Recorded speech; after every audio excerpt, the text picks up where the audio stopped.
ఆయుధాల కొనుగోళ్లు మనం ఎక్కువగా ఇదివరకు రష్యా మీద పూర్తిగా డిపెండ్ అయ్యేవాళ్ళం. తర్వాత అమెరికా దగ్గర, ఫ్రాన్స్ దగ్గర, వీటి దగ్గర కొంటున్నాం. అలాగే మనం తయారు చేసుకున్నాం. ఈ వ్యవహారాలకు సంబంధించి ఎదురైన ప్రశ్నలకి పార్థసారథి పొట్లూరు గారికి సంబంధించినటువంటి ఒక ఆన్సర్ చూద్దాం.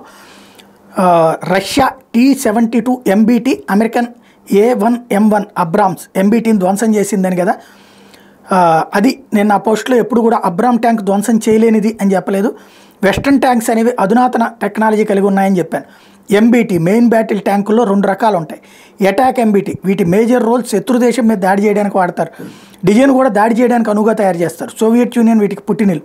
డిఫెన్స్ MBT శత్రు దేశం దాడికి దిగినప్పుడు డిఫెన్స్ అంటే దాడి నుంచి కాపాడుకోవడమే లక్ష్యంగా డిజైన్ చేస్తారు. నాటో దేశాలు వీటికి పుట్టినిల్లు.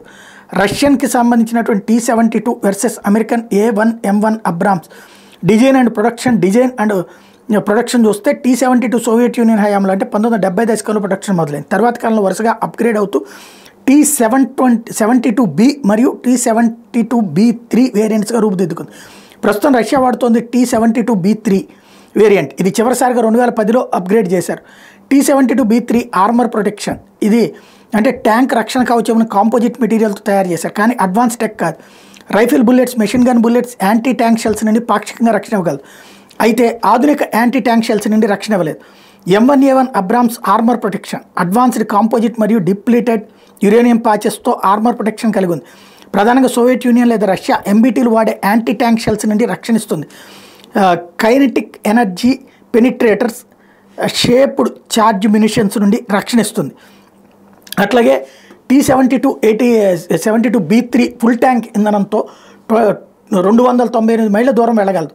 Main gun 175 mm smooth bore గన్తో సంప్రదాయ షెల్స్తో పాటు armour piercing fin, stabilised discarding sabot APFSD రౌండ్స్తో పాటు high explosive anti tank heat రౌండ్స్ను ప్రయోగించగలదు.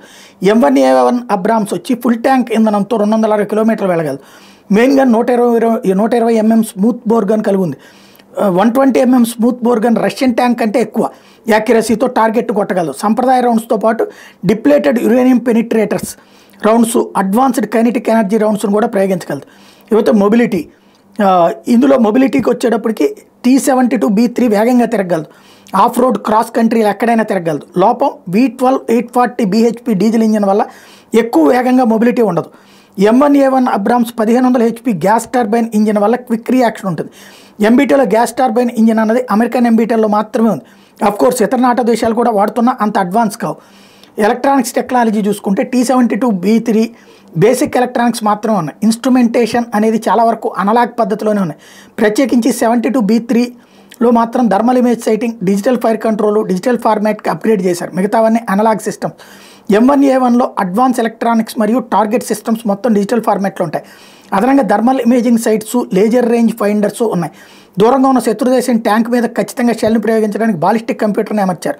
మరి ఎక్కడ లోపం ఉంది? స్ట్రాటజీ. సోవియట్ యూనియన్, రష్యా, చైనాల సిద్ధాంతం ఒకటే, ఆధునిక టెక్నాలజీ కంటే సంఖ్యతోటే కొట్టాలి, అంటే జస్ట్ బ్రూట్ ఫోర్స్. రష్యన్ T-72B3లు మొత్తం 5 అమెరికన్ M1A1 MBTలు నాశనం చేశాయి. ఉక్రెయిన్కి అమెరికా మొత్తం 31 M1A1 ట్యాంకులను ఇచ్చింది. వాటిలో 5 యుద్ధంలో నాశనం అవగా మరో 4 నిర్వహణ కోసం వేచి చూస్తున్నాయి. అమెరికన్ ఆయుధాల స్పేర్ పార్ట్స్ చాలా కాస్ట్లీ. అమెరికా నుండి స్పేర్ పార్ట్స్ ఉక్రెయిన్కి రావడం 2 నెలలు ఆగాలి. అదే రష్యన్ ఆయుధాల స్పేర్ పార్ట్స్ వచ్చేటప్పటికి చాలా చౌక, వారం రోజులు తయారు చేయొచ్చు. సగటు నెలకు 10 MBTలు సిద్ధం చేయగలదు రష్యా. అదే అమెరికాకి 3 నెలలు పడుతుంది. అది చాలా ఖరీదు. భౌగోళిక స్వరూపం ప్రముఖ పాత్ర వహిస్తుంది. రష్యా, ఉక్రెయిన్, జర్మనీ, పోలాండ్ దేశాల భౌగోళిక స్వరూపం అటు ఇటుగా ఒకే రకంగా ఉంటుంది. శీతాకాలం మంచు కరగడం వల్ల భూమి బురదగా ఉంటుంది. ఒక్కో చోట చిన్నపాటి ఊబిలాగా తయారవుతాయి. అబ్రామ్ ట్యాంకులు రష్యన్ల చేతిలో ధ్వంసం అవడానికి కారణం బురద. అబ్రామ్ ట్యాంక్ బరువు 69 టన్నులు. T-72B3 ట్యాంక్ బరువు 49 టన్నులు. బురదలో నుండి రష్యన్ ట్యాంక్ తేలిగ్గా ఉండటం వల్ల బయటపడి వేగంగా వెళ్ళగలదు. అబ్రామ్ ట్యాంకులో 4 సిబ్బంది ఉంటారు. T-72B3లో 3 మాత్రమే ఉంటారు. రష్యా తన చుట్టూతా ఉండే భౌగోళిక స్వరూపాన్ని దృష్టిలో పెట్టుకుని బరువు తక్కువ ఉండేలా డిజైన్ చేసుకుంది. అది అధునాతన టెక్నాలజీ లేకుండా చౌకగా చేస్తుంది. ట్యాంకు ఒక్కసారి దెబ్బతిన్న తర్వాత పనికొస్తుందా? రష్యన్ ట్యాంకులు పనికిరావు. దొరికిన వాటిని తీసుకెళ్లి తుక్కుగా మార్చి ఆ ఉక్కుని ఫ్రెష్గా కొత్త ట్యాంక్ కోసం వాడుతుంది. నాటో దేశాలు రీఫర్బిష్ చేస్తాయి. ఇంతకీ అమెరికన్ అబ్రామ్ ధ్వంసమైంది. బ్రిటిష్ ఛాలెంజర్ 2, జర్మన్ లెపార్డ్ ట్యాంకులు కూడా ధ్వంసం చేసింది రష్యా. సో భూమి మీద రష్యాతో తలపడాలంటే నాటో దళాలు చాలా కష్టపడాలి. ఎయిర్ ఫోర్స్ విషయంలో నాటోది పై చేయి, కానీ ఎయిర్ డిఫెన్స్లో రష్యాది పై చేయి. నావీ విషయంలో నాటో దేశాల ఆధిపత్యం ఉంటుంది. రష్యన్ వ్యూహకర్తలు పాఠాలు నేర్చుకుంటున్నారు. నెల క్రితం అబ్రామ్ A1 M1 ట్యాంక్ని ఓ పథకం ప్రకారం రష్యన్లు చుట్టుముట్టి ధ్వంసం చేశారు. తమ ఉచ్చులో అమెరికన్ ట్యాంక్ పడిందని నిర్ధారణకు వచ్చిన తర్వాత డ్రోన్తో వీడియో తీయడం మొదలుపెట్టారు. సరిగ్గా బురద ఉన్న ప్రదేశంలోకి రాగానే రష్యన్ ట్యాంకులు గురి తప్పకుండా యాంటీ ట్యాంక్ షెల్ని ప్రయోగించారు. ఇదంతా డ్రోన్తో వీడియో తీసి వైరల్ చేసిన రష్యా. అర్ధరాత్రి చీకట్లో అబ్రామ్స్లో ఉన్న థర్మల్ ఇమేజ్ సైటింగ్లో కనబడలేదా? రష్యన్ ట్యాంకులు ఇంజిన్లు ఆపేసి వేచి చూస్తున్నారు కాబట్టి అవి కనబడలేదు. అలాగే ఇంజిన్లు ఆపినా కూడా మెయిన్ గన్ మాత్రం పనిచేస్తుంది. అయితే ఇది కొత్త టెక్నిక్ అనుకోవడానికి వీలేదు. చరిత్రలో ఇంతకంటే గొప్ప వ్యూహాన్ని అమలు చేసిన ఘనత ఇండియన్ ఆర్మీకి ఉంది. అసలు ఉత్తర్ 1965 ఇండియా పాకిస్తాన్ యుద్ధం. Pakistan pattern M48 tank versus Indian Centurion MK7 tank. Pattern M48 America పాకిస్తాన్కి అమ్మింది. సెంచూరియన్ MK7 ట్యాంక్ బ్రిటన్ది భారత్కి అమ్మింది. అసలు ఉత్తర్ అంటే అసలైన జవాబు. దాదాపు 130 పాకిస్తాన్ యుద్ధ ట్యాంకులతో పంజాబ్ వైపు వస్తున్నాయి.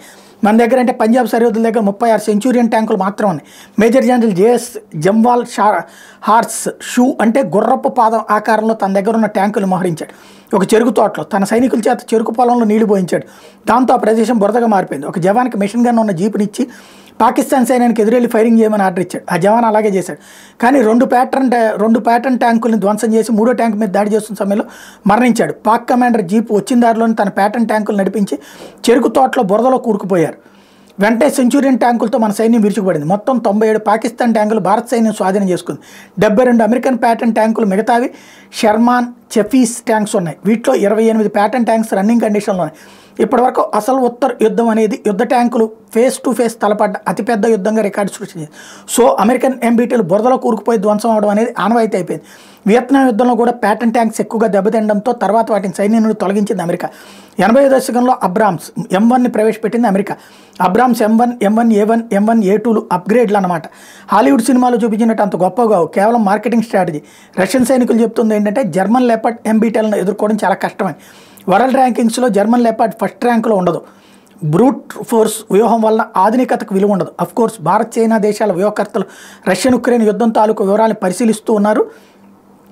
అదే సందర్భంలో మన దగ్గర ఉన్నవి రష్యా నుండి దిగుమతి చేసుకున్నవి అయితే చైనా వాటి రెప్లికాలను తయారు చేసుకుంది. ఇంతకీ టాప్ 10 లిస్టులో ఉండే ఇజ్రాయెల్ MBT మార్కేవాను హమాస్ నిర్వీర్యం చేసింది. ఇప్పటి వరకు 6 మెర్కావా MBTలను మట్టుబెట్టింది హమాస్. హమాస్ అనేది పూర్తిస్థాయి సైన్యం కాదు, కానీ మెర్కావాను ఒక చూపు చూసింది. వెస్టర్న్ డిఫెన్స్ నిపుణులు డబ్బులు తీసుకుని జాకీలతో పైకి లేపుతున్నారని అర్థం చేసుకోవచ్చు. ఇక తేలాల్సింది F-16 వర్సెస్ Sukhoi 30Mలో అన్నమాట. వచ్చే వారంలో F-16లను రంగంలోకి దించబోతుంది ఉక్రెయిన్. ఇంతకీ Bharat T-90 Bhishma tank rank ఎంత?